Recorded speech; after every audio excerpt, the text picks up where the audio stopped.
ओम नमः शिवाय। हर हर महादेव। ऋषि उपमन्यु भगवान श्री कृष्ण को भगवान शिव के ऐश्वर्य का वर्णन करते हुए कहते हैं, हे यदुनंदन भगवान श्री कृष्ण, यह चर अचर जगत देवादिदेव महादेव का ही स्वरूप है, परंतु जीव रूप यह पशु अज्ञान, अविद्या, जगत सुख बुद्धि, जगत सत्य बुद्धि के कारण एक भारी पाश में बंधा हुआ है। इसके कारण वह इस जगत को भी नहीं जानता और परमात्मा को भी नहीं जानता। महर्षिगण और ऋषिगण भी उन परमेश्वर शिव के उस निर्विकल्प परम भाव को पूरी तरह यथार्थ नहीं जान पाते, इसलिए कई रूपों में वर्णन करते हैं। कोई परम तत्व को अपर ब्रह्म कहता है, कोई उसे परम ब्रह्म कहता है, और कोई कोई उसे आदि अंत से रहित उत्कृष्ट महादेव स्वरूप भी कहते हैं। पंच महाभूत, इंद्रियां, अंतकरण, प्राकृत विषय, संपूर्ण भौतिक पदार्थ और जड़ तत्व को अपर ब्रह्म कहा गया है, और इनके अंदर जो जीवन शक्ति, प्राण शक्ति, चैतन्यता का संचार है उसे परब्रह्म कहा गया है। वृहत और व्यापक होने के कारण उसे ही परम ब्रह्म भी कहते हैं। प्रभु, वेदों एवं ब्रह्मा जी के अधिपति परम ब्रह्म परमात्मा शिव के यह पर और अपर दो स्वरूप हैं।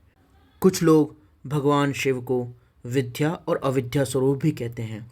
विद्या तत्व का अर्थ है चैतन्यता, प्राण शक्ति, जीवन, और अविद्या तत्व का अर्थ है अचेतना और सभी जड़ वस्तुएं, सभी भौतिक पदार्थ। यह विद्या और अविद्या रूप विश्व जगतगुरु भगवान शिव का ही रूप है, इसमें संदेह नहीं, क्योंकि यह विश्व उन्हीं के वश में है। भ्रांति, विद्या, पराविद्या या परम तत्व, यह भी शिव के तीन उत्कृष्ट रूप माने गए हैं। विषयों के पदार्थ में जो व्यक्ति की धारणाएं होती हैं, उन धारणाओं को भ्रांति कहते हैं। जो उस पदार्थ के बारे में यथार्थ ज्ञान होता है उसे विद्या और ज्ञान कहते हैं, परंतु जो संकल्प विकल्प रहित और भौतिक तत्व से परे सत्य का ज्ञान है उसे परम ज्ञान कहते हैं, उसे परम तत्व कहते हैं। वह परम तत्व ही सत्य है। उससे विपरीत जो कुछ भी है वह जड़, अचेतन, असत कहा जाता है। सत्य और असत्य दोनों का ही रक्षक होने के कारण भगवान शिव असद सतपति कहलाते हैं। सत अर्थात जीवनी शक्ति, चेतना, प्राण ऊर्जा, जीवन, और असत अर्थात यह संपूर्ण भौतिक जगत जो नश्वर, उत्पत्ति और विनाशशील है। इन दोनों के ही रक्षक अर्थात पति होने के कारण भगवान शिव सद असतपति भी कहे जाते हैं। कुछ महर्षियों ने भगवान शिव को क्षर, अक्षर और उनसे परे परम तत्व कहा गया है। संपूर्ण भूत क्षर हैं। जो कुछ भी देखने, सुनने, समझने में आता है, जो कुछ भौतिक पदार्थ हैं वह क्षर हैं, क्योंकि वो उत्पन्न और नष्ट होते हैं। जो जीवात्मा है वह अक्षर है, क्योंकि उत्पन्न और नष्ट होने के बाद भी जो चैतन्य तत्व है वह वैसा ही जीवन तत्व स्थिर बना रहता है, अतः उसे अक्षर कहा गया है। और इन दोनों का जो अधिष्ठान है, जिसके अधिष्ठान से यह क्षर और अक्षर आपस में क्रिया करते हैं, उस परमेश्वर को परमात्मा शिव परम तत्व कहा गया है। और यह सभी कुछ उस परमात्मा का, उस परमेश्वर का ही रूप है, क्योंकि ये उन्हीं के अधीन है। परमात्मा शिव शांत स्वरूप इन क्षर और अक्षर से परे कहे गए हैं, अतः वह परम ब्रह्म है। कुछ महर्षि परम कारण रूप शिव को समष्टि और व्यष्टि स्वरूप कहते हैं। समष्टि और व्यष्टि का कारण कहते हैं। अव्यक्त तत्व समष्टि कहलाता है, जो निराकार है, निर्गुण है, सर्वव्यापक है, व्यक्त नहीं होता। और जो चेतना का कारण है, प्राण और जीवन का कारण है, उसे समष्टि कहते हैं। और जो व्यक्त तत्व है, जो उत्पत्ति विनाशशील पदार्थ हैं, वह व्यष्टि स्वरूप है। परमेश्वर शिव इन दोनों के ही संयुक्त रूप हैं, क्योंकि उन्हीं की इच्छा से इन सब में प्रवृत्ति होती है, गति होती है। इसी को कोई स्त्री और पुरुष के रूप में देखते हैं, परमात्मा और प्रकृति शिव और शक्ति के रूप में देखते हैं। जो भी जड़ वर्ग, भौतिक वर्ग उत्पत्ति विनाशशील है वह शक्ति स्वरूप है, और भगवान शिव उस शक्ति के अंदर चेतना, प्राण और ऊर्जा का संचार करने वाले परमात्मा हैं। इस प्रकार से उन्हीं की इच्छा से यह सब कुछ प्रवृत्त होता है। उन दोनों के कारण रूप से स्थित भगवान शिव परम कारण हैं। कारण वेदता ज्ञानी पुरुष उन्हें व्यष्टि समष्टि का कारण बताते हैं। कुछ लोग परमेश्वर को श्रेणी और व्यक्ति स्वरूप भी कहते हैं। जो कोई भी शरीरधारी है उसकी कोई न कोई श्रेणी होती है। श्रेणी का अर्थ है वह व्यक्ति अपने शरीर के लिए, अपने शरीर, अपने मन, अपने बुद्धि में जिस प्रकार की वृत्ति रखता है, जिस प्रकार का उसका स्वभाव होता है, वही उसकी श्रेणी कही जाती है। कोई मनुष्य ज्ञान प्रदान शांत चित्त के होते हैं, कोई साहस प्रदान और उग्रता, वीरता, शूरता के स्वभाव और चित्त वाले होते हैं। इन्हीं श्रेणियों को कोई जाति के नाम से भी जानता है। जैसा जिसका स्वभाव वैसे उसकी वृत्ति, और जिस प्रकार की वृत्ति और कर्म उस व्यक्ति के हैं, उसी प्रकार से उसकी श्रेणी की भावना का आच्छादन होता है, अर्थात उसकी जाति कही जाती है। कोई लोग इसे ब्राह्मण, क्षत्रिय आदि नाम से भी जानते हैं और उसी से उस व्यक्ति की व्यक्तिक भावना का प्रकाशन होता है। इस प्रकार भगवान शिव जी जाति और व्यक्ति दोनों के ही अधिष्ठान हैं। इसलिए भगवान शिव को व्यक्ति और जाति स्वरूप भी कहा गया है। कोई कोई भगवान शिव को प्रधान, पुरुष, व्यक्त और काल रूप कहते हैं। प्रकृति का नाम ही प्रधान है।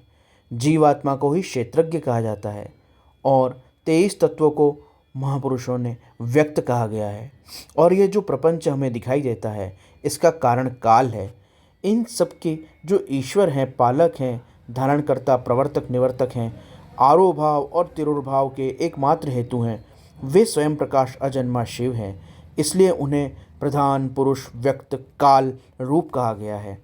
उन्हें कारण, नेता, अधिपति और धाता भी बताया गया है।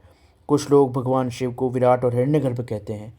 जो संपूर्ण सृष्टि के हेतु हैं, उनका नाम हिरण्यगर्भ है, और जो संपूर्ण विश्व हमें दृश्यमान है, वह उनका विराट स्वरूप है। ज्ञानी पुरुष भगवान शिव को अंतर्यामी और परम पुरुष कहते हैं। कुछ लोग उन्हें प्राज्ञ, तेजस और विश्व रूप बताते हैं। कोई उन्हें तुरीय रूप मानते हैं, कोई उन्हें सौम्य रूप। कितने ही विद्वान उन्हें माता, मान, मेय और मिति रूप कहते हैं। कई लोग उन्हें कर्ता, क्रिया, कार्य, कारण और कर्म रूप और अंतःकरण रूप और इंद्रिय रूपीकरण रूप बताते हैं।